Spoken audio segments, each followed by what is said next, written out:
संत रामपाल जी महाराज एक ऐसे महान संत जिन्होंने अपनी सतभक्ति, तत्व ज्ञान, करुणा और सेवा के बल पर समाज में नई मिसाल कायम की है। संत रामपाल जी महाराज की अगुवाई में उनके सभी सतलोक आश्रमों से समाज कल्याण के अद्भुत कार्यों ने समाज को सुनहरे भविष्य की एक नई उम्मीद दिखाई है। संत रामपाल जी महाराज से नाम दीक्षा लेने के बाद लाखों लोगों की लाइलाज बीमारियां जैसे कैंसर, एड्स आदि ठीक हुई। संत जी के ज्ञान से प्रेरित होकर उनके अनुयायियों ने लाखों यूनिट रक्तदान किया। संत जी ने लाखों बहन बेटियों का दहेज मुक्त विवाह करवाया।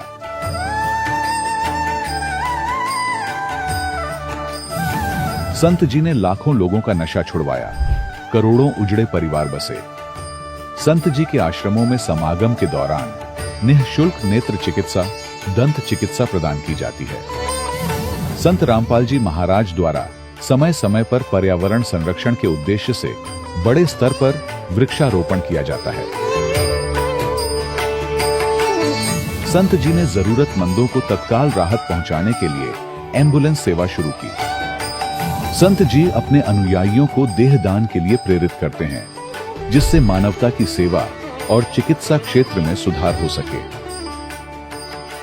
संत रामपाल जी महाराज के सभी आश्रमों में हर रोज निःशुल्क भंडारा आयोजित किया जाता है, जहां हर वर्ग, हर जाति और हर धर्म के लोग एक साथ बैठकर भोजन करते हैं।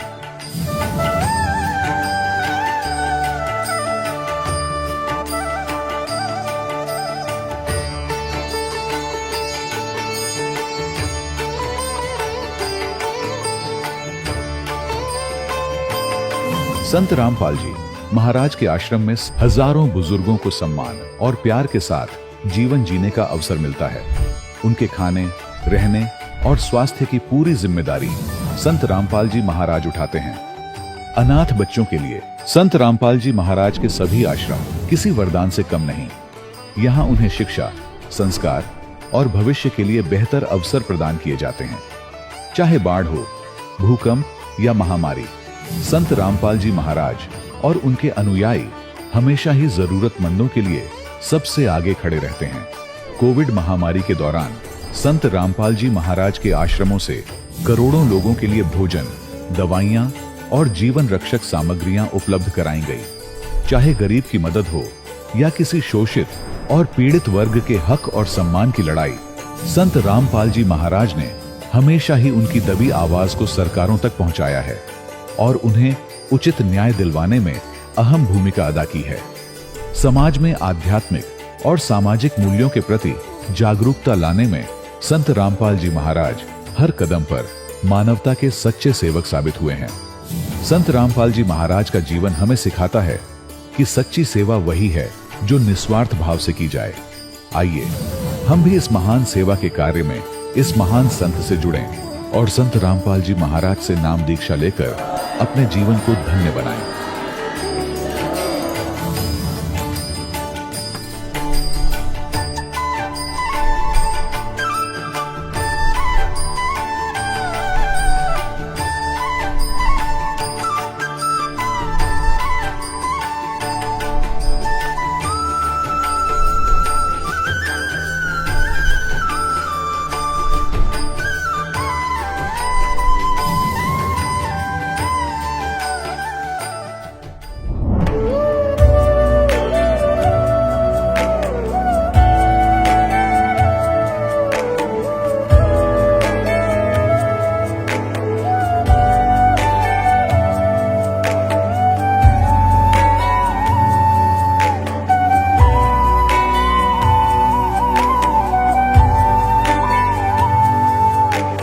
जब लग गुरु मिले न साचा, तब लग गुरु करो 10 पांचा।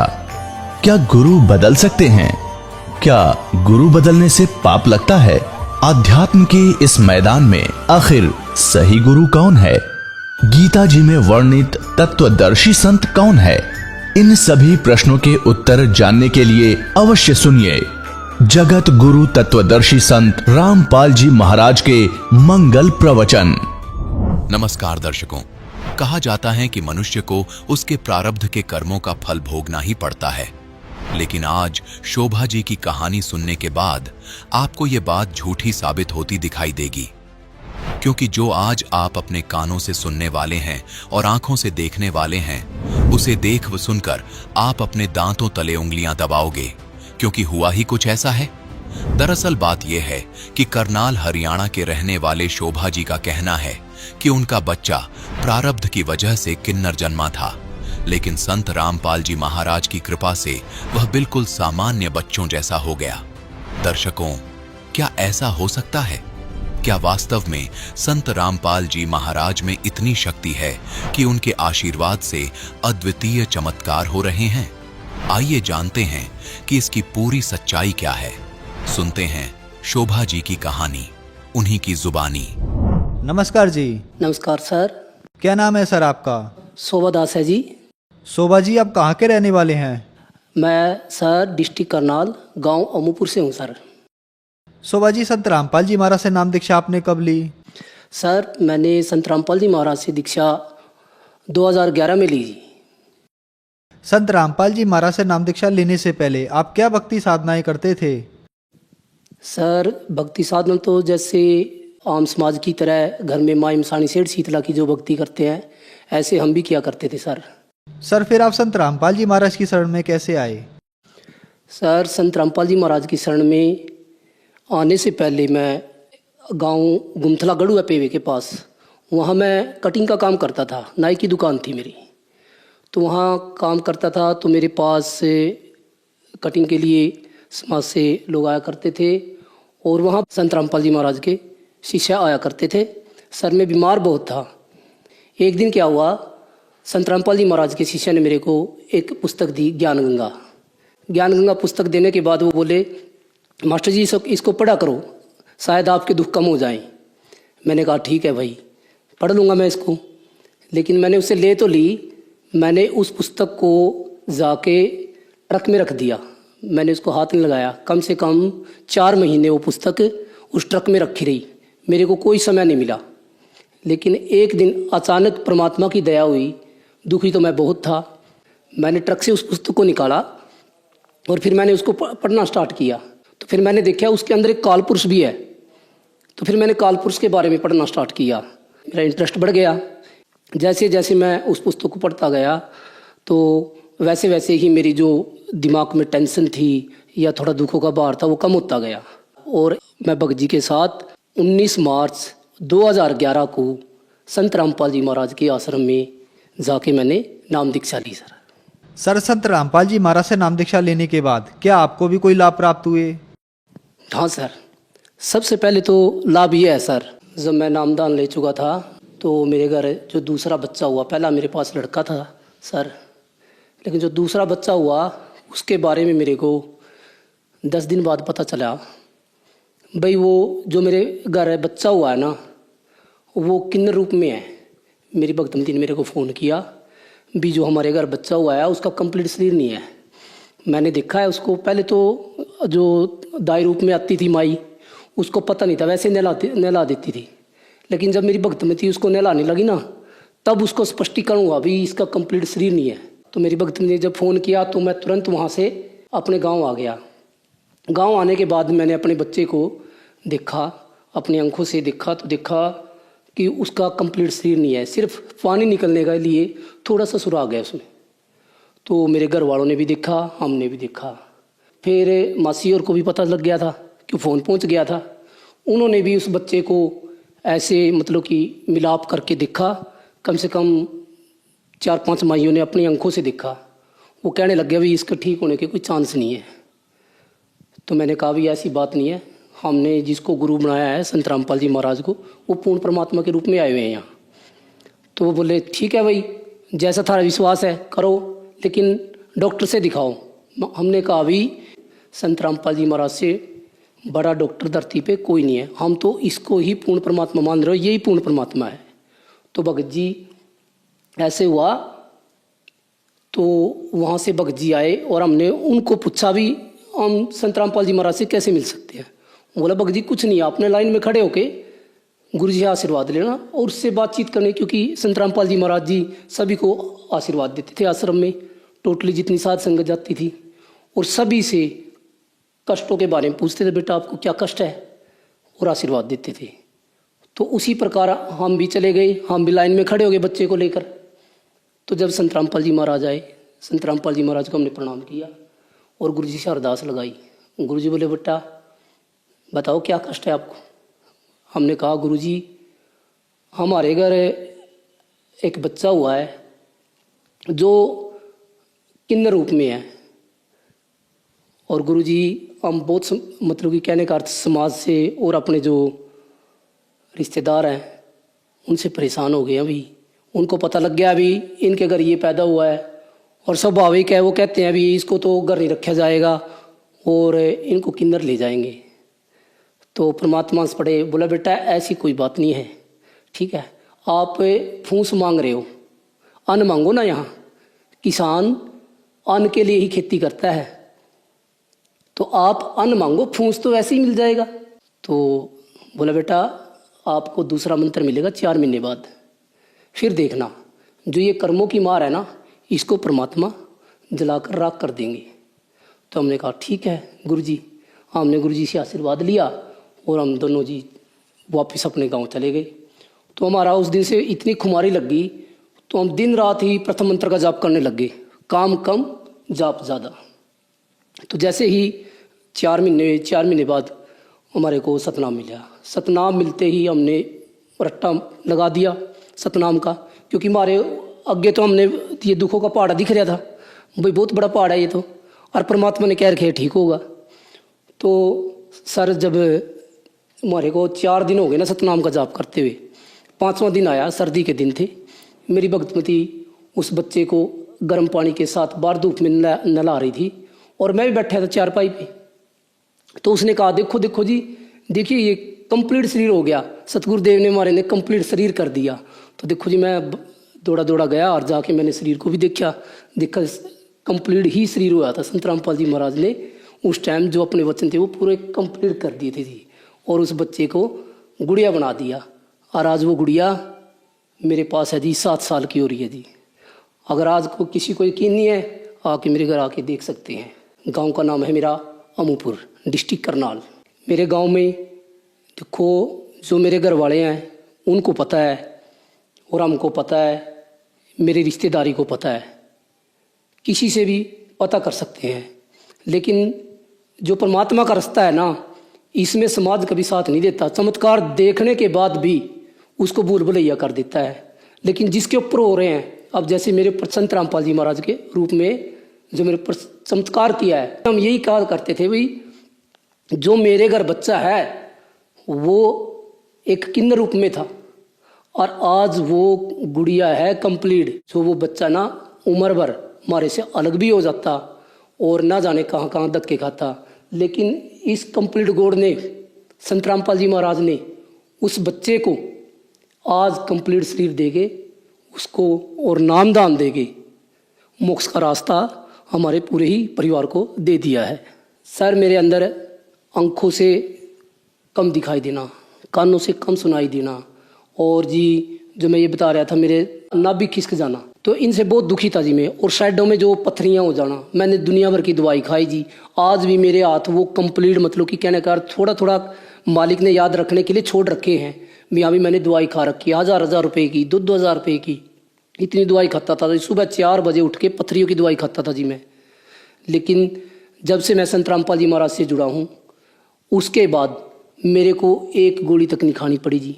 वो जितने दुख थे मेरे अंदर, या जो मेरे अंदर पत्थरी थी, या मेरे आंखों से कम दिखाई देना था, कानों से कम सुनाई देना था, या फिर जो मेरी ये आँख खिंचाई थी, ये सब बिल्कुल ऐसे हो गए जी, बिल्कुल जैसे मैं दुखी है ही नहीं था। मैं आज उन दुखों को बिल्कुल ही कंप्लीट भूल चुका हूँ जी। और मैं एक खासकर ये बात है जी, जो मैं ये काम कर रहा हूँ हेयर ड्रेसर का, तो इसमें नज़रें कमज़ोर होती हैं, लेकिन मैं संत रामपाल जी महाराज के शरण में आए पीछे जब से काम कर रहा हूँ, मेरी जो दृष्टि है नहीं बहुत तेज है जी, बिल्कुल भी कम नहीं है जी, एक बाज की तरह बिल्कुल ऐसे काम करता हूँ जो शायद मेरे को चश्मे की भी आवश्यकता नहीं पड़े, अगर मैं संत रामपाल जी महाराज की शरण में ऐसे ही भक्ति करता रहा। संत रामपाल जी महाराज से जुड़ने के बाद कोई मेरे कर्मों की मार बीच में कोई तेज हो गई थी, जो इतनी शायद दास की भक्ति नहीं थी, कर्मा की मार बहुत ज़्यादा थी, जिसके कारण मेरा दस्त लग गई सर, लूज मोशन जिसे कहते हैं। तो जी मैं 3 दिन लूज मोशन लगे रही। तो अगर मैं मासी का था तो वो बोली भाई ऐसा है, आप दवाई ले रहे हैं, आप ठीक नहीं हो रहे, ऐसा करो आप पेवा अस्पताल में चले जाओ। मैंने कहा चलो ठीक है। तो मैं वहाँ जब मैंने अस्पताल के अंदर एंट्री की और मैं लाइन में बैठा रहा, डॉक्टर आए, डॉक्टर बोले हाँ भाई क्या प्रॉब्लम है। मैंने कहा जी मेरा दस्त नहीं बंद होते। बोला कितने दिन हो गए। मैं कहा जी आज 3 दिन हो गए। बोला अच्छा। उन्होंने चेकअप किया और उन्होंने कहा कि भाई इसका बिल्कुल पानी ख़त्म है, डैमेज है, और जल्दी से मेरे को लेटाया और बहुत बड़ी बोतल लगा दी ऐसे ऊपर। और जी मैं पड़ा रहा, तो पड़ा रहा, कम से कम 3 घंटे का ट्रीटमेंट था। 3 घंटे बाद मेरे को उसने कहा भी अब आप ठीक हो गए, अब आप घर जाओ। तो कहने लगा किस चीज़ में आए थे। वहाँ डॉक्टर जी मैं बाइक पे आया था। बोला हो ही नहीं सकता। बस डॉक्टर जी मैं बाइक पे ही आया था। बोले आप बाइक चलाने लायक है ही नहीं थे। मैंने कहा ठीक है डॉक्टर जी आप नहीं मानते, देखो बाइक ये खड़ी है, चाबी ये रही है। मैंने दोबारा फिर चाबी लगाई और फिर मैं डॉक्टर जी इसी से जाऊँगा मैं। बोला ठीक है भाई। लेकिन मेरे लूज मोशन तब भी ठीक नहीं हुए। तो उसके बाद गांव गुमथड़ा से फिर मेरे को ग्लूकोज की बोतल लगाई गई, डॉक्टर दूसरा बुलाया गया। नहीं, मेरे को कम से कम 4 दिन हो गए दस्त लगते हुए। फिर मैंने मेरे बड़े भाई को ही फ़ोन किया, वो भी गांव में डॉक्टर है, उससे जो मेरे से छोटा है वो भी गांव में डॉक्टर है। तो मैं वहाँ गया। वहाँ जाने के बाद मेरे भाई ने मेरे को ग्लूकोज लगा दी। 1 लगाई, 2 लगाई, 3 लगाई, 4 लगाई, तो मेरे दस्त या लूज मोशन बिल्कुल ठीक नहीं हुए। तो उसके बाद मेरे छोटे भाई को जब पता चला, वो भी डॉक्टर था, तो वो भी ग्लूकोज की बोतल ले आया काफ़ी, उसने भी मेरे को लगाई। कम से कम मेरे को 7 दिन हो गए लूज मोशन को। और मैं ऐसे हाथ में ऐसे पकड़े, ऐसे लैटरिन में जाता है, ऐसे रखता। कहने का अर्थ ये था कि मेरा कम से कम 1000 से ऊपर लूज मोशन लग गए। लेकिन मैं संत रामपाल जी महाराज की शरण में था, मेरा शरीर टस से मस नहीं हुआ, ऐसे के ऐसा बिल्कुल। 1000 दस्त लगने के बाद तो आदमी को होश नहीं रहता, एक दस्त लग जाए तो चक्कर आके गिर जाता है। तो जी क्या हुआ, मेरी बहनें हैं, उनको पता लग गया भी मेरा जो हमारा छोटा भाई है वो लास्ट स्टेज में है, उसको मिल के आए। वो देखो जी उनके पास गड्डी थी एक सम्मो, वो गड्डी में बैठ के आ गए। आते ही उन्होंने क्या देखा भी, बोले भाई हम आपको ना अस्पताल में एडमिट कराएंगे अच्छे से में, और आपको ठीक कराएंगे। मैंने कहा भी ठीक है, अस्पताल में तो जाया, यहाँ भी जोर लगा लिए, आप ऐसा करो मेरे को आश्रम में ले जाओ। वो बोले ठीक है, हम भी देख लेंगे आपका आश्रम होगा। ठीक है, मैं गड्डी में इनके साथ चला गया। और जाने के बाद मैंने जैसे ही, उस दिन सत्संग तो है नहीं था, सतगुरुदेव जी दर्शन दे रहे थे, 2 बजे का टाइम था। और वहाँ जाने के बाद मैं दर्शनों के लिए चला गया। अंदर जाते ही गुरुजी से प्रार्थना गाई। गुरुजी बोले बेटा क्या है। मैंने कहा गुरुजी 8 दिन हो गए दस्त लग रहे हैं, बंद नहीं होते। गुरुजी हंस पड़े, बोला बेटा बस ये तो कोई खास बड़ी बात नहीं है। गुरुजी ने ऐसे ही हाथ रखा है, ऐसे हाथ रखते ही एकदम जैसे कुछ अंदर से कुछ टूटा हुआ था, सारा सब एकदम से जुड़ गया। एकदम पलक झपकते ही गली एकदम से ठीक हो गया जी। मैं गुरुजी को दंडवत प्रणाम किया और प्रणाम करने के बाद बाहर आया। तो ये बीमारी तो बताने की आवश्यकता नहीं जी यहाँ। तो ज्ञान सुन के जब वो नामदान लेंगे, नामदान लेने के बाद परमात्मा कहते हैं जो ये दास मंत्र देता है, जो जाप देता है, चाहे जन्म मरण की जो बीमारी बताई है मेन, वो ठीक हो जाएगी। ये तो बीमारी कुछ भी नहीं है जी, ये तो पल भर में ही ऐसे बगैर बताए ठीक हो जाएंगी जी। यहाँ जैसे मेरे घर जो मेरा बच्चा था पल भर में ही ठीक हो गया, ये जाप से ही हुआ। जो संत रामपाल जी महाराज ने कहा था, बोले बेटा आपको मैं 2 अक्षर का सतनाम दूंगा और उससे आप देखना ये पाप कर्म कट जाएगा और ठीक हो जाएंगे। बिल्कुल 100% वही बात हुई जी। हमने 4 ही दिन तो जाप किया था जी सतनाम का, और 4 दिन के बाद जब 5वां दिन पड़ा तो वो कंप्लीट शरीर हो गया। तो जब मेरा बच्चा ठीक हो लग रहा, तो वो भी तो बच्चे उसी पूर्ण परमात्मा के हैं, उनको भी तो वही मंत्र मिलेगा, तो बिल्कुल ठीक होएंगे जी। ये तो पूर्ण परमात्मा आए हुए हैं, सभी को बराबर मंत्र देते हैं, सभी को बराबर आशीर्वाद देते हैं। उनकी शरण में ना कोई छोटा है ना कोई बड़ा है, उनकी शरण में सब समान है जी। सर संत रामपाल जी महाराज से नाम दीक्षा कैसे ली जा सकती है। सर संत रामपाल जी महाराज से नाम दीक्षा लेने के लिए टीवी पे सत्संग चलता है शाम को, तो उस पर एक पट्टी आती है जी। पट्टी पे फ़ोन नंबर लिखे होते हैं जी, जो उनसे कांटेक्ट करें, और जब कांटेक्ट करेंगे तो आपको नाम दीक्षा का जगह अपने आप बता देंगे जी, कहाँ से आपको नाम दीक्षा मिलेगी। धन्यवाद सर। सत साई। दर्शकों, अभी आपने सुने संत रामपाल जी महाराज से दीक्षा प्राप्त करके सुखी हुए भक्त के अनुभव। अब देखिए जगत गुरु तत्वदर्शी संत रामपाल जी महाराज के मंगल प्रवचन। जिसमें पूर्ण परमात्मा की शरण में ये प्राणी आ जाता है, मर्यादावत चलता है, सतनाम का सिमरण करता है, गुरु जी के से प्राप्त उपदेश का विधिवत श्रवण करता है, फिर उसका सब कार्य परमात्मा से ही होता है। जैसे आप जी ने कोई पावर का कनेक्शन ले लिया बिजली का, तो उसी के हिसाब से आपने सारे चेंज कर लिए। चक्की भी बिजली वाली ले ली, पशुओं का जो चारा काटने वाली मशीन भी बिजली से चलेगी, हैंडपंप भी बिजली से, और आटा पीसन की चक्की भी बिजली से। तो फिर आपका सारा कार्य पावर से ही हो रहा है।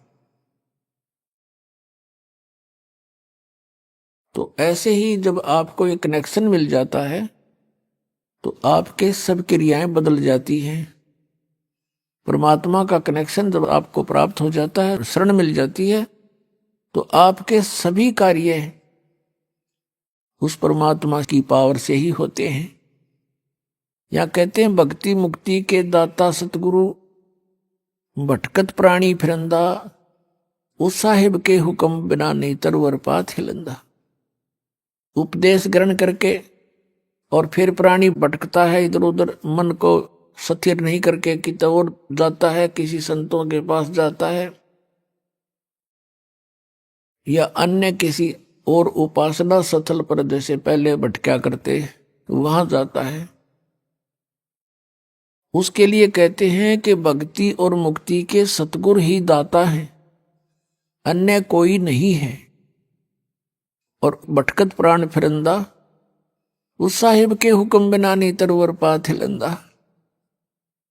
अब जब हम सतगुरु शरण में आ जाते हैं तो हमारे सारे कार्य परमात्मा के आदेश से ही होते हैं। और बाकी जो परमात्मा की शरण में नहीं है, उनका प्रारब्ध भी वो अपना भोग रहे होते, उसमें कोई परिवर्तन नहीं हो सकता।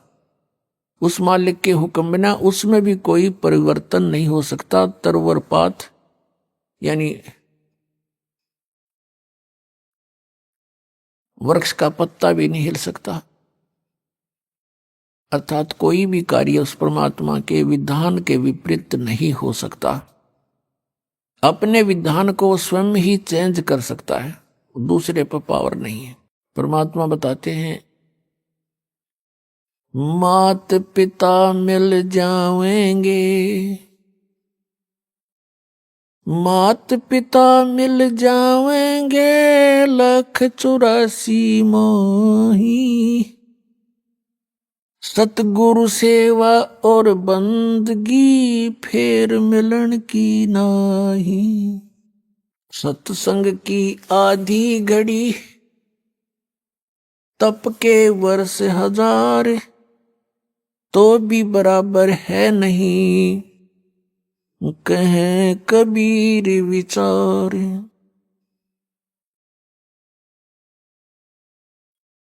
परमात्मा हमें याद दिलाते हैं कि तुम मनुष्य जीवन प्राप्त करके परमात्मा की प्राप्ति के लिए कोशिश करते हो। वो पुण्यात्मा जो पिछले भी जन्मों में मनुष्य शरीर धारण किए हुए थे और भक्ति कर रहे थे, उनको फिर तुरंत मनुष्य जीवन प्राप्त हो जाता है। और फिर उनके अंदर पिछली जो प्रेरणाएं होती हैं परमात्मा की, वो विद्यमान रहती हैं। वो उसका अपना संस्कार है, वो कहाँ जन्मा है। जैसे पवित्र हिंदू धर्म में जन्म हुआ तो उसको वो पिछले संस्कार इतना दबाव देते हैं कि वो अपनी साधनाएं किए बिना रह ही नहीं सकता, तो वो साधनाएं शुरू कर देता है। किसी का मुसलमान धर्म में जन्म होता है तो वो क्रियाएं शुरू कर देगा। और अन्य धर्मों में भी ऐसे ही जानो। लेकिन पुण्यात्माओं, जब तक हम अपने सदग्रंथों से परिचित नहीं होंगे तो साधना करना भी व्यर्थ होगा। मनुष्य जीवन का मुख्य उद्देश्य है परमात्मा का पाना, और यदि परमात्मा प्राप्ति नहीं हुई तो फिर वैसे ही अपना जीवन नष्ट करना होता है। सतगुरु संगत छोड़ के चाहे लाख वर्ष जप की नहीं, इंद्री कर्म न मोक्ष होवे फिर काल के अधीन। सतगुरु की संगत छोड़ के, गुरु से विमुख होकर के, और चाहे लाख वर्ष जप करते रहना, आपको कोई लाभ नहीं होगा। इंद्री कर्म न मोक्ष होवे और फिर काल के अधीन। पुण्यात्माओं, आत्मा जब से भगवान से बिछुड़ी है, कुछ दिनों के बाद ही इसको एहसास हो गया कि हमसे कुछ खो गया है, और आज तक भी वो ऐसा ही अधूरापन महसूस कर रही है। जिस प्राणी के पास पुत्र है, पुत्री है, संतान है, संपत्ति भी खूब है और अच्छी कारोबार है, लेकिन फिर भी उसको संतुष्टि नहीं है। आत्मा फिर भी कुछ ना कुछ तलाश में है, परमात्मा की तलाश में है। वो अलग बात है कि उसको तरीका कौन सा प्राप्त हुआ है, कौन से धर्म में वो जन्मा है, तो फिर भी वो उसकी खोज कर ही रही है। अब जैसे निर्धन तो खोज करता है, मान लीजिए परमात्मा की धनी होने के लिए, निसंतान ढूंढ रहा है भगवान को, न सोच लेंगे संतान के लिए। लेकिन जिसके पास सर्व संपन्नता है, संतान भी है, संपत्ति भी है, सर्व यहाँ का काल का सारा सुख है, और फिर भी वो भगवान की तलाश में है, तो इसका मतलब ये सर्व जो कुछ भी हमें प्राप्त है, जिसको हम यहाँ चाह करते हैं, ये पर्याप्त नहीं है। इसके अतिरिक्त भी कोई कार्य है जो आवश्यक है। अब हमने उस आवश्यक कार्य को करना होगा। हम पहले अपना जो अनावश्यक कार्य है, केवल रोजगार के लिए, पेट के लिए, इसमें ज्यादा समय डिवोट कर रहे थे। अब हमने ये ज्ञान हो गया कि मनुष्य जीवन का मूल उद्देश्य परमात्मा प्राप्ति है, तो अब हम अत्यधिक समय अपने भगवान के पाने के लिए लगाएंगे। अब वही समय होगा, वही आपका कारोबार होगा, वही क्रिया होंगी। आपकी जो सांसारिक जो क्रियाएं हैं, जैसे पेट के लिए गुजारा सभी करते हैं, कोई सर्विस करता है, कोई दुकान किए हुए है, कोई किसान का काम करता है, कोई सर्विस कर रहा है, कोई मजदूरी करता है। काम आपका यही रहेगा, लेकिन इसमें भगवान का समय अधिक लगाना पड़ेगा। हमने कैसे लगाना पड़ेगा? कई कहते हैं समय नहीं मिलता। समय आपके पास बहुत है, उस समय को हम समझ नहीं सके और उसका दुरुपयोग करते रहे। अब जैसे आप बस में बैठकर सफर कर रहे हो, आपके पास मंत्र प्राप्त है, आपको बैठ के बस में और अपना सुमन शुरू कर दे। इधर उधर झांकिया में देखा नहीं, किसी साथी से बात घनी करे नहीं, और अपना मंत्र करता रहे, तो वो 2 घंटे आपका समय सदुपयोग हो गया। आप जी किसी मजदूरी के लिए घर से चले हो, मजदूरी के स्थल तक पहुंचे तो वहां तक अपना सिमरण करे कई बार, और वहां जाकर भी मजदूर को या किसान को मानसिक कार्य नहीं होता, उसमें भी वो अपना भक्ति सिमरण कर सकता है। हमने देखा ये आली किसान हल के पीछे पीछे कोई रागनी गा रहा है, कोई और बकवास सोच रहा है मन में सारा दिन, तो उसका सदुपयोग कर सकते हैं हम, और भक्ति भी कर सकते हैं। क्योंकि किसी भी सदग्रंथ को उठाकर आप देखिएगा या किसी भी महापुरुष का अनुभव आप पढ़िएगा, उन्होंने वही कार्य किया है जो संसार के आम व्यक्ति कार्य करते हैं, और उन्हीं में परमात्मा को पाया है। उसी काम में सिमरण भी किया है, हठ योग नहीं किया किसी ने। जैसे कहते हैं 2.5 घंटे सुबह और 2.5 घंटे शाम अनिवार्य है ध्यान लगाना, मेडिटेशन करना, ये व्यर्थ की बातें हैं। पहली बात तो इनका ज्ञान गलत, ये ध्यान लगाओगे कहा, झूठा ज्ञान और ध्यान का लावे, ये वाद विदा चतुराई, वाद विवाद है इनका, ये चतुराई दिखा रहे हैं। और बात रही हठ योग की, किसी भी संत महापुरुष ने हठ योग नहीं किया, और किसी भी सदग्रंथ में प्रमाण नहीं कि तू कति एक जगह बैठ के भक्ति कर ले। श्रीमद् भगवद गीता अध्याय नंबर 3 के श्लोक नंबर 4, 5, 6 में स्पष्ट किया है कि अर्जुन, यदि तू काम छोड़ के हठ योग करने लग गया, अगर तू कर्म सन्यासी हो गया, कर्म सन्यासी का अर्थ है काम छोड़ के और एक जगह बैठ जा, चाहे जंगल में बैठा, चाहे कोई गुफा बना ले, या घर पे बैठ के वो व्यर्थ प्रयत्न कर रहा है, तो फिर तेरा निर्वाह कैसे चलेगा?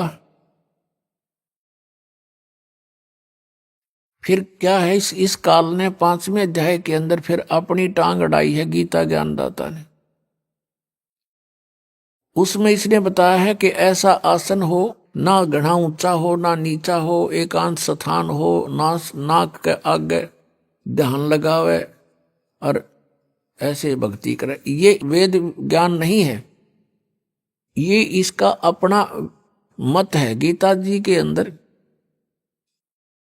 2 तरह का ज्ञान है, एक तो वेद ज्ञान है, और फिर दूसरा इसने अपना मत उसमें डाला है। तो अब यदि हम इस 5वें अध्याय वाले क्रियाओं को सही माने तो तीसरे वाले खराब हो, गलत होगी, जिसमें ने कहा तू एक जगह बैठ के क्रम सन्यासी हो गया तो तेरा निर्वाह कैसे चलेगा, इसलिए तो युद्ध भी कर, सिमरण भी कर, काम भी कर, भक्ति भी कर। ये तो वेद ज्ञान है, ये सही ज्ञान है। क्योंकि यजुर्वेद अध्याय नंबर 40 के मंत्र नंबर 15 में कहा है कि वायु अनिलम अथ इदम भस्मांतम शरीरम ओम कर्तु समर किलबे समर कर्तुम समर। ओम नाम का जाप काम करते करते सिमरण करो, विशेष कसक के साथ सिमरण करो, श्रद्धा के साथ, और अपने मनुष्य जीवन का मूल कर्तव्य जानकर सिमरण करो, तब भस्मांतम शरीरम अमृतम। आपका जब शरीर छूटेगा, आपका जब शरीर अंत होगा, उस समय आपको जो ओम नाम से अमृतव प्राप्त होना है वो उससे ही प्राप्त होगा, जितना आप उससे अमर हो सकते हो। जैसे ओम नाम के जाप का साधक ब्रह्मलोक में जाता है, क्योंकि ये ब्रह्म की साधना है, और ब्रह्मलोक में जाने के बाद भी फिर ये वापस आता है। तो जितना समय इसका उस ओम के भक्ति की कमाई से होगा, उतना समय ये महास्वर्ग में, ब्रह्मलोक में, वहां पर इसे नकली सतलोक, अलखलोक, अगमलोक, नामी लोक बना रखे हैं। तो वहां ये प्राणी अपना इतने समय तक ये जन्म मृत्यु से बच जाता है, लेकिन फिर भी जन्म मृत्यु होती है। कहने का भाव ये है कि श्रीमद् भगवद गीता अध्याय नंबर 8 के श्लोक नंबर 13 में ये गीता ज्ञान दाता वेद ज्ञान बता रहा है कि ओम इति एकाक्षरम ब्रह्म विहारन माम अनुस्मरण यह परियाति तदन देहम सयाति परमाम गतिम। मुझ ब्रह्म का एक ओम मंत्र है, एक ओम अक्षर है, बस, नथिंग एल्स। इसका उच्चारण करता हुआ जो शरीर छोड़कर जाता है वो मेरे वाली इस ओम से मिलने वाली परम गति को प्राप्त होता है। 7वें अध्याय के 18वें श्लोक में कहा कि अर्जुन, ये उद्धार आत्माएं, ज्ञानी आत्मा है तो उद्धार, लेकिन इनको तत्वदर्शी संत ना मिलने से ये मेरे वाली घटिया, मेरे वाली अनुत्तम गति में ही आश्रित हैं। क्योंकि ओम नाम के जाप से ब्रह्मलोक प्राप्ति होती है और ये ब्रह्म की साधना की परम गति है ब्रह्मलोक प्राप्ति। और वहां गए प्राणी भी फिर जन्म मृत्यु में आते हैं। गीता ज्ञानदाता चौथे अध्याय के 5वें श्लोक में और 9वें श्लोक में, दूसरे अध्याय के 12वें श्लोक में, 10वें अध्याय के दूसरे श्लोक में गीता के अंदर गीता ज्ञानदाता कहता, अर्जुन तेरे और मेरे बहुत जन्म हो चुके, तू नहीं जानता, मैं जानता हूं। इससे सिद्ध है कि ओम नाम का जाप करने वाले जो ब्रह्म पुजारी हैं उनकी भी जन्म मृत्यु और इनके भगवान की भी जन्म मृत्यु सदा बनी रहती है। तो जब तक जन्म मृत्यु है जीव सुखी नहीं हो सकता। अब इसे हम उसी पर आते हैं कि गीता जी अध्याय नंबर 8 के श्लोक नंबर 5 और 7 में कहा है, यदि तूने मेरी शरण में रहना है तो मेरी भक्ति कर, युद्ध भी कर और मेरा सिमरण भी कर। अब युद्ध से कठिन कार्य कोई नहीं हो सकता और उसमें भी मालिक को याद करने का निर्देश है। और यही तरीका उस परमपिता के पाने का 8वें अध्याय के 8, 9, 10 श्लोक में गीता जी में कहा कि उस परमात्मा की भक्ति करेगा तो उसको प्राप्त होगा। उसका मंत्र 17वें अध्याय के 23वें श्लोक में बताया है, ओम तत्सत इति निर्देश ब्रह्मण त्रिविध समर्थ है। तो इस प्रकार पुण्यात्माओं, हमने अपने सदग्रंथों को आधार मान के और फिर भक्ति करनी चाहिए। वैसे धूल में लठ लगाने से कोई फायदा नहीं। अंधाधुंध कितना कुछ कर रहा है, कोई कुछ कर रहा है, डूंडा ठा रहे हैं, कोई तप कर रहा है, कोई व्रत रख रहा है, तो ये कहीं प्रमाण है इन साधनाओं से किसी को कोई मिला प्राप्ति हुई?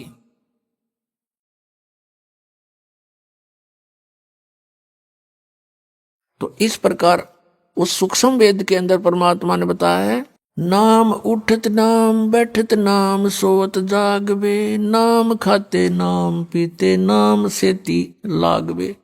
यानी नाम का सिमरण करना है, चलते फिरते उठते बैठते भोजन खाते समय भी आप सिमरण कर सकते हैं। अब जैसे किसान के पास बहुत समय होता है, खेतों में जा रहे हैं, घूम रहा है, अपना भक्ति करता जावे, पशुओं के लिए चारा लाता है तो सिमरण करता जावे आवे। यानी सिमरण में समय अधिक लगाना होगा। अन्य जैसे शॉपकीपर हैं, दुकानदार हैं, तो वो अपनी दुकान पर बैठे हैं, ग्राहक आया, उसको डील किया, उसके बाद फ्री होते ही फिर सिमरण शुरू कर दे। लेकिन मन की आदत है, काल ने ऐसा कुछ हमारे अंदर प्रेरणा कर रखी है कि भक्ति ना करके बाकी कुछ भी कर लो। और कितने डले डोलो, कति मन हार नहीं मानता। एक समय किसी व्यक्ति को किसी उसके गुरु ने बताया कि तू जाप करवा दे, इतने जाप करवा दे, किसी मंत्र दे दिया श्लोक सा, तो उसके लिए उसने कोई और ब्राह्मण तो मिले को नहीं।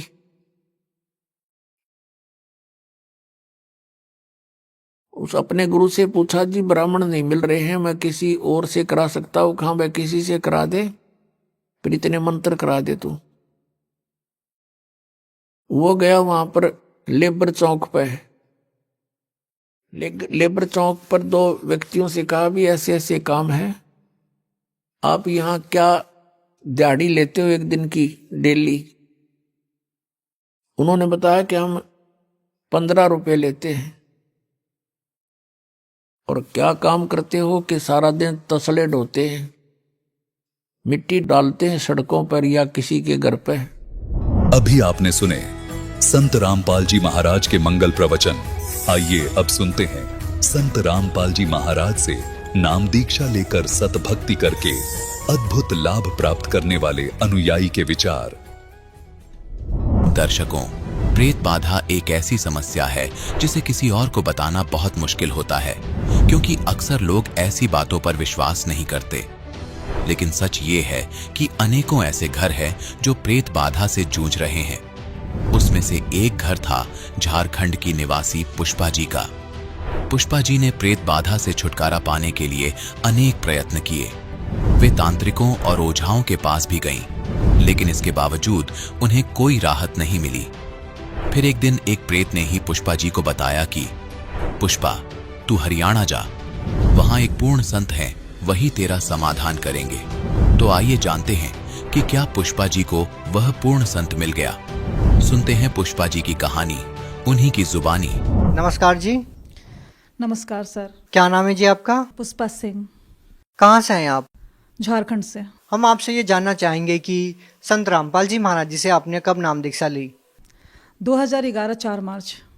संत रामपाल जी महाराज से नाम दीक्षा लेने से पहले क्या आप कोई भक्ति साधना करते थे? हाँ जी, करते थे। हिंदू मुताबिक में जो देवी देवता का भक्ति करते थे उसी के अनुसार हम चल रहे थे, पर कोई लाभ नहीं मिल रहा था। क्या भक्ति साधनाएं करते थे आप? देवी देवता की भक्ति, जैसे शंकर भगवान, हनुमान जी। व्रत वगैरह करते थे? हाँ, किया करते थे, जैसे हमारे घर में बताया करते थे तो किया करते थे। आपसे ये जानना चाहेंगे कि फिर आपने संत रामपाल जी महाराज जी से नाम दीक्षा क्यों ली? क्या कारण हुआ कि आपको संत रामपाल जी महाराज जी से नाम दीक्षा लेनी पड़ी? इसके पीछे एक कारण है सर कि अचानक 2010 में मेरी तबीयत काफ़ी बुरी तरह से ख़राब हो चुकी थी, जिसके वजह से हमारे ऊपर काफ़ी अचानक 2010 में मई में मेरी तबीयत काफ़ी ख़राब हो गई। रात 12 बज रहे थे, अचानक मेरा हालत एकदम बिगड़ गया। जीभ काफ़ी लंबे लंबे निकलने लगे और बाल ऑटोमेटिक खुल जाया करता था और आंख घूमने लगते थे। तो मेरे हस्बैंड सोचे कि क्या हो गया अचानक, इसका माइंड क्या हो गया। उसके बाद दूसरे दिन हुआ तो लोग जो वहाँ पर जो हम जिस फ्लैट में रहते थे वहाँ के जो मेंबर थे, एक तो बताएं कैसे उसके ऊपरी बाधा है, जिसके वजह से फिर जाकर वहाँ से जो तांत्रिक होते हैं मुस्लिम धर्म के, उनको बुलाया गया तो वो कुछ भी नहीं कर सका। यहाँ तक कि जो हनुमान जी को लोग बोलते हैं कि हनुमान चालीसा पढ़ने से भूत प्रेत भाग जाते हैं, ऐसा कुछ नहीं है, क्योंकि हमें पता है कि जब मेरे पास भूत प्रेत का बाधा होता था तो हनुमान जी को लोग पूरा जो पुस्तक था वो मेरे हाथों में दे दिया। हम हनुमान जी का पुस्तक हाथों से पढ़ा करते थे पर कुछ होता नहीं था, और मेरा पूरा सर एकदम, आँख पूरा घूमने लगता था, बाल पूरा एकदम ऑटोमेटिक खुल जाता था। तो मेरे घर के सारे लोग बहुत काफ़ी परेशान थे, एकदम काफ़ी निराश हो गए, जिसके वजह से काफ़ी उन लोगों को मतलब दुखों का सामना करना पड़ा। मेरे माँ पिताजी काफ़ी रो रहे थे क्योंकि उस घर की सबसे बड़ी बेटी थे, तो जिसके वजह से वो लोग काफ़ी दिखाने का कोशिश किए, पर कुछ दिन तक ठीक रहता था, पर ऐसा कुछ नहीं हुआ। जब वहाँ हजारीबाग में ठीक नहीं हुआ तो फिर मेरा गांव पड़ता है आरा जिला, वहाँ पर भी लोग दिखाएं किसी न किसी मतलब तांत्रिक से, देवी देवता से, मंदिरों में हनुमान जी, काली जी का सब जगह गए, पर वहाँ भी कुछ ऐसा निवारण नहीं हो सका।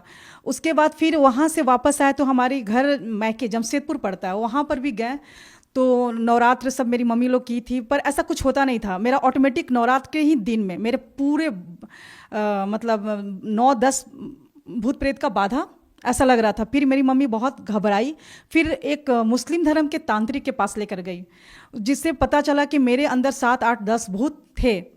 तो जिसके वजह से वहाँ पर मतलब कुछ दिन तक तो ठीक रहे, 1-2 महीना तक। उसके बाद फिर मेरा वही स्टार्ट होने लगा। फिर दोबारा 2011 में मेरा फरवरी मार्च में मेरे अचानक तबीयत काफ़ी ख़राब हो गया, क्योंकि 26 जनवरी 2011 में नेशनल गेम लगा हुआ था रांची में, जिसकी वजह से हम वहाँ पर कोच का काम करते थे। मेरी अचानक तबीयत काफ़ी ख़राब हो गई, जिसकी वजह से मेरी मम्मी तुरंत जमशेदपुर लेकर गई। वहाँ पर मेरी हालत ख़राब होने की वजह से तांत्रिक के पास गया। वहाँ पर जितने भूत प्रेत था वो निकालने का कोशिश करता था। उसमें से एक कुल देवता थे हमारे जो घर के, मम्मी पापा के घर के मायके घर कुल देवता थे, अनजान बाबा जिनका नाम था।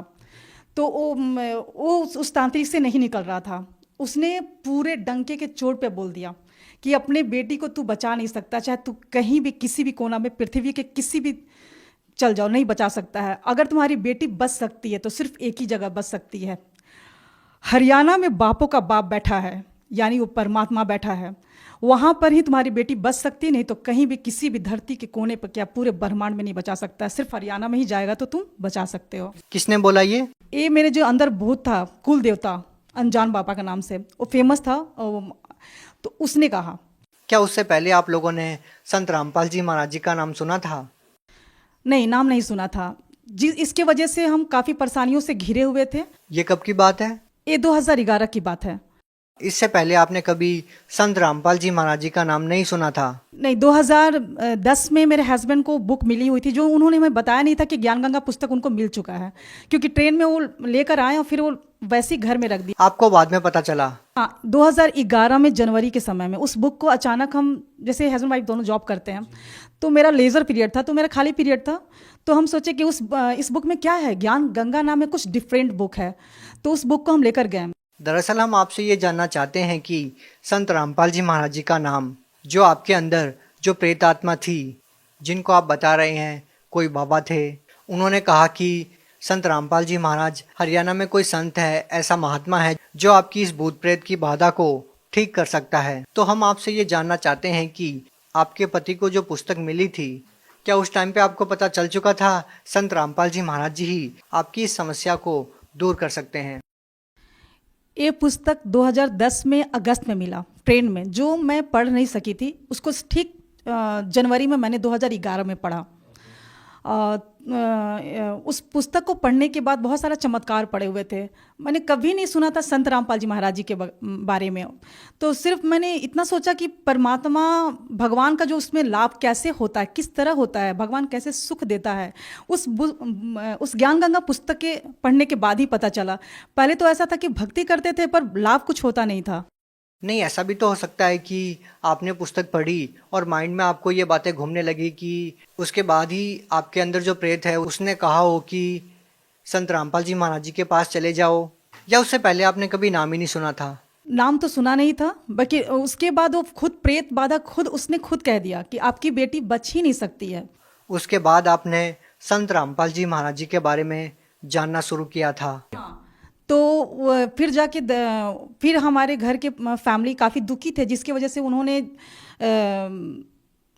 फिर संत रामपाल जी महाराज जी का कैसे जाना होता है, उसका पीछे जो ज्ञान गंगा पुस्तक के पीछे जो नक्शा लिखा हुआ था, उसके मुताबिक हम लोग टिकट कटवाएं।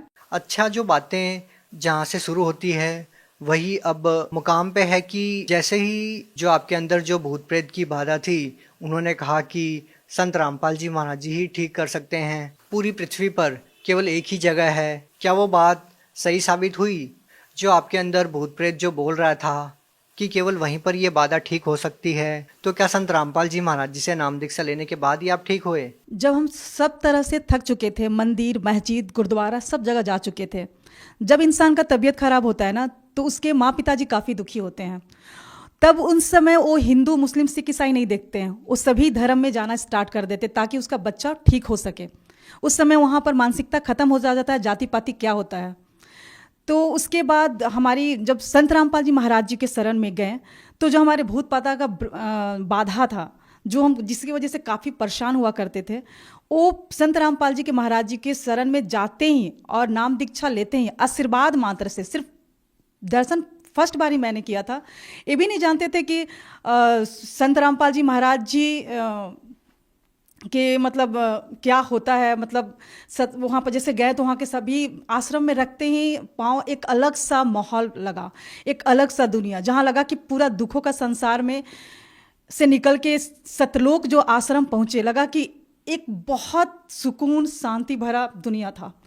जो हमें प्यार उस दुनिया में नहीं मिल सका, वो सतलोक आश्रम में मिला, अपनापन। और संत रामपाल जी महाराज जी के पास जाते हैं हमारा तुरंत जो हमारे भूत प्रेत का जो बाधा था, वो संत रामपाल जी महाराज जी के दया से एकदम बिल्कुल पूरी तरह से ठीक है। और जो छोटी मोटी हमारी जो बीमारियां थी, बहुत सारी बीमारियां थी छोटी मोटी, वो तो परमात्मा ने उसी समय हमारे जो उनके मंत्र जो देते हैं संत रामपाल जी महाराज जी, उसमें इतनी पावर है, इतनी शक्ति है। उस मंत्र को करते करते में जो हमारी छोटी मोटी जो भी बीमारियां थी या जो भी थी, माइग्रेन थे, उस सारे परमात्मा के उस मंत्र के करने से ही हो गए समाप्त। तो आपकी जो इतनी बड़ी समस्या थी वो संत रामपाल जी महाराज जी से नाम दीक्षा लेने के बाद ठीक हो गई। इसके अलावा संत रामपाल जी महाराज जी से नाम दीक्षा लेने के बाद आपको कोई लाभ मिला हो? ऐसे तो संत रामपाल जी महाराज से जुड़ने के बाद भगवान क्या होता है, कैसे सुख देता है, ये संत रामपाल जी महाराज जी के शरण में ही आने से पता चला। जैसे सभी संत कहा करते थे कि सबका मालिक एक है, और कहीं कहीं पढ़ा भी करते थे, किसी मंदिर में या ट्रक के पीछे पढ़ा करते थे कि सबका मालिक एक है, पर किसी ने उसका नाम नहीं बताया कि वो मालिक है कौन। संत रामपाल जी महाराज जी विथ प्रूफ के साथ ये साबित करते हैं कि वह पूर्ण परमात्मा, सबका मालिक एक है, जिसका नाम कबीर है। तो वो पूरे सभी धर्मों से रिलेटेड जितने बुक है, गुरु ग्रंथ साहिब, गीता, बाइबल, वेद, उस सबसे निकाल के पूरा प्रूफ के साथ वो साबित किए हैं कि सुप्रीम परमात्मा सिर्फ कबीर परमेश्वर है। उसकी भक्ति करने से ही संपूर्ण लाभ मिलता है। आपसे एक बात और जानना चाहेंगे कि संत रामपाल जी महाराज जी जो भक्ति साधना आप लोगों को बता रहे हैं, ये भक्ति साधना पूरे विश्व में कोई नहीं बता रहा है, तो ऐसा कैसे संभव हो सकता है कि संत रामपाल जी महाराज जी ही, आप कहते हैं कि केवल वही शास्त्रों के अनुसार भक्ति बता रहे हैं, बाकी अन्य जो संत है वो नहीं बताते? सर, संत रामपाल जी सभी संतों से एकदम अलग हैं, क्योंकि संत रामपाल जी जो ज्ञान बताते हैं, एक टीचर होता है तो अपने बच्चों को सिलेबस के अनुसार ही पढ़ाता है। तो क्या आज तक जो भी लोग साधना कर रहे हैं वो सिलेबस के अनुसार नहीं कर रहे हैं? ये कैसे संभव हो सकता है? सर, बिल्कुल नहीं कर रहे हैं। तो आपको वो कौन सी साधनाएं ऐसी लग रही है जो लोग करते हैं जो शास्त्रों के विपरीत है? सर, कहना चाह रहे हैं कि जो भक्ति होता है जिससे लाभ हो सके, हमारे संकटों का निवारण हो सके, आपत्तियां टल सके, इंसान इसीलिए भक्ति करता है, सुख की खोज के लिए, शांति के लिए, मानसिक के लिए या शारीरिक सुख के लिए। पर जो वो भक्ति है, उस भक्ति में अगर किसी को शारीरिक कष्ट है, मानसिक कष्ट है, किसी को आर्थिक कष्ट है, जो संपूर्ण लाभ मिलना चाहिए भक्ति से, वो मिल नहीं पाता है। इसलिए आप कह रहे हैं कि वो शास्त्रों के विरुद्ध भक्ति है। एक प्रमाण तो ये। हाँ, वो शास्त्र विरुद्ध भक्ति है। और संत रामपाल जी महाराज जी पूरे पृथ्वी पर सिर्फ एक ही संत रामपाल जी महाराज जी हैं जो पूरे शास्त्रों के अनुकूल भक्ति बता। मेरा सवाल ये था कि आपको ऐसी कौन सी वो बातें लग रही हैं कि ये शास्त्रों के विरुद्ध है, जो क्रियाएं आपको लगती है आम समाज में, और आप जो क्रियाएं कर रहे हैं वो शास्त्रों के अनुसार है, ऐसा क्या डिफरेंस आपको लगा? सर, शास्त्र विरुद्ध भक्ति में ये है कि जो गीता में मना किया गया है कि व्रत नहीं करना है, फिर भी लोग करते हैं, श्राद्ध नहीं निकालना है, फिर भी लोग करते हैं, और संत रामपाल जी महाराज जी के अनुयायी ना जो शास्त्रों में लिखा हुआ है, जो संत रामपाल जी महाराज जी शास्त्रों के अनुकूल भक्ति करवाते हैं, उसमें ना वो व्रत करते हैं, ना श्राद्ध निकालते हैं, और बहुत प्रकार का बुराइयां उनके आशीर्वाद मंत्र से ही समाप्त हो जाते हैं। भगत समाज को क्या संदेश देना चाहेंगे? भगत समाज को संदेश तो नहीं दे सकते हैं, सिर्फ प्रार्थना कर सकते हैं कि पृथ्वी पर परमात्मा संत रामपाल जी महाराज जी के रूप में आए हुए हैं हरियाणा में। जल्द से जल्द आइए और नाम दीक्षा लीजिए और अपना आत्मा का कल्याण करवाइए। कुछ और कहना चाहेंगे संत रामपाल जी महाराज जी के बारे में? संत रामपाल जी महाराज जी वो संत हैं जो एक बेटी होती है तो बहुत लोग दुखी हो जाते हैं, तो संत रामपाल जी महाराज जी के अनुयायी ना दहेज लेते हैं ना दहेज देते हैं। संत रामपाल जी के महाराज जी के विचारधारा से जो उनके अनुयायी दहेज ना लेते हैं ना देते हैं, वो काफ़ी खुश है, क्योंकि उसमें 1 रुपया भी दहेज ना लिया जाता है ना दिया जाता है। इसीलिए आज एक बेटी माँ बाप के लिए बोझ नहीं है। जो सरकार नहीं कर पा रही, वो संत रामपाल जी महाराज जी अपने सत्संग के माध्यम से, अपने विचारधारा के माध्यम से समाज में जो फैली हुई बुराई है, नशा, दहेज प्रथा और अनेकों बुराइयां जो होती है, वो संत रामपाल जी महाराज जी दूर कर रहे हैं। आपके परिवार में और कौन जुड़ा हुआ है? हमारे परिवार में हमारे हस्बैंड और बेटा बेटी। क्या कोई आपके परिवार में ऐसा सदस्य है जो पहले नशा करता हो और संत रामपाल जी महाराज जी से नाम दीक्षा लेने के बाद वो नशा नहीं करता? हाँ सर, हमारे हस्बैंड नशा करते थे, पर वो संत रामपाल जी महाराज जी के शरण में जाते ही सिर्फ फर्स्ट डे, जिस दिन हम फर्स्ट दिन नाम दीक्षा लिए, उसी दिन संत रामपाल जी महाराज जी के आशीर्वाद से ही बस एक क्षण में वो नशा समाप्त हो गया। कभी कभार भी नहीं करते? नहीं, कभी नहीं करते, ना उनका इच्छा करती है। आप एजुकेटेड हैं, आप क्या मानते हैं कि एक संत के आशीर्वाद से, केवल उनके वचनों से ही कोई व्यक्ति कैसे नशा छोड़ सकता है? सर, संत रामपाल जी महाराज जी के वचनों में शक्ति है। जो पूर्ण संत अगर धरती पे तत्वदर्शी संत के रूप में परमात्मा ही उतर सकता है, उसके शब्दों शक्ति में काफ़ी शक्ति होती है। तो उनके सिर्फ आशीर्वाद मात्र से ही तुरंत वो नशा समाप्त हो गया, और उस दिन के बाद से कभी नशा किसी ने नहीं किया है। बहुत बहुत धन्यवाद। सत साहिब जी। संत रामपाल जी महाराज एक ऐसे महान संत जिन्होंने अपनी सतभक्ति, तत्व ज्ञान, करुणा और सेवा के बल पर समाज में नई मिसाल कायम की है।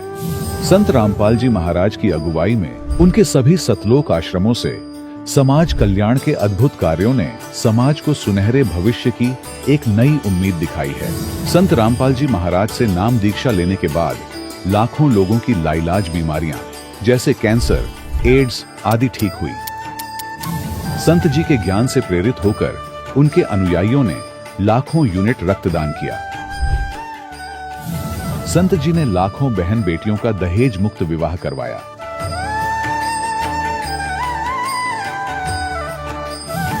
संत जी ने लाखों लोगों का नशा छुड़वाया, करोड़ों उजड़े परिवार बसे। संत जी के आश्रमों में समागम के दौरान निःशुल्क नेत्र चिकित्सा, दंत चिकित्सा प्रदान की जाती है।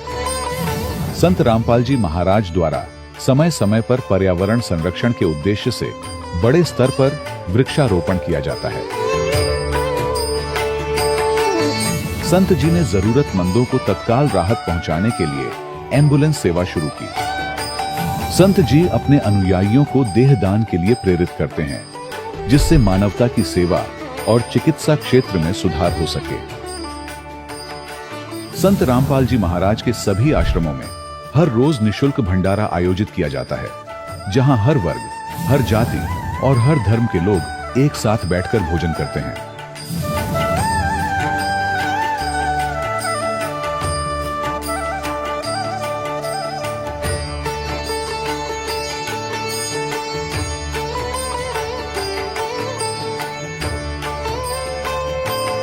संत रामपाल जी महाराज के आश्रम में हजारों बुजुर्गों को सम्मान और प्यार के साथ जीवन जीने का अवसर मिलता है। उनके खाने, रहने और स्वास्थ्य की पूरी जिम्मेदारी संत रामपाल जी महाराज उठाते हैं। अनाथ बच्चों के लिए संत रामपाल जी महाराज के सभी आश्रम किसी वरदान से कम नहीं। यहाँ उन्हें शिक्षा, संस्कार और भविष्य के लिए बेहतर अवसर प्रदान किए जाते हैं। चाहे बाढ़ हो, भूकंप या महामारी, संत रामपाल जी महाराज और उनके अनुयायी हमेशा ही जरूरतमंदों के लिए सबसे आगे खड़े रहते हैं। कोविड महामारी के दौरान संत रामपाल जी महाराज के आश्रमों से करोड़ों लोगों के लिए भोजन, दवाइयां और जीवन रक्षक सामग्रियां उपलब्ध कराई गई। चाहे गरीब की मदद हो या किसी शोषित और पीड़ित वर्ग के हक और सम्मान की लड़ाई, संत रामपाल जी महाराज ने हमेशा ही उनकी दबी आवाज को सरकारों तक पहुंचाया है और उन्हें उचित न्याय दिलवाने में अहम भूमिका अदा की है। समाज में आध्यात्मिक और सामाजिक मूल्यों के प्रति जागरूकता लाने में संत रामपाल जी महाराज हर कदम पर मानवता के सच्चे सेवक साबित हुए हैं। संत रामपाल जी महाराज का जीवन हमें सिखाता है कि सच्ची सेवा वही है जो निस्वार्थ भाव से की जाए। आइए हम भी इस महान सेवा के कार्य में इस महान संत से जुड़ें और संत रामपाल जी महाराज से नाम दीक्षा लेकर अपने जीवन को धन्य बनाएं।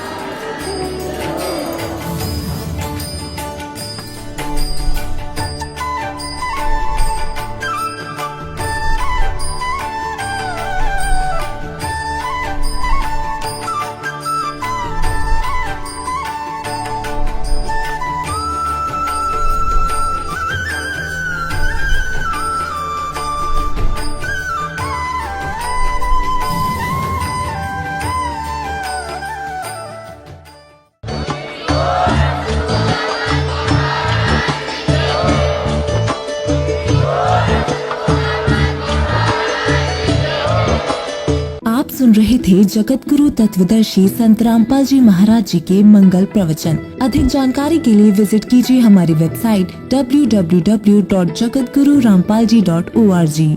संत रामपाल जी महाराज जी के शुभ आशीर्वाद से पूरे विश्व भर में 500 से भी ज्यादा नाम दीक्षा केंद्र हैं, जिन पर संत रामपाल जी महाराज जी द्वारा ऑनलाइन निशुल्क नाम दीक्षा दी जा रही है। अपने नजदीकी नाम दीक्षा केंद्र का पता करने के लिए संपर्क करें 822288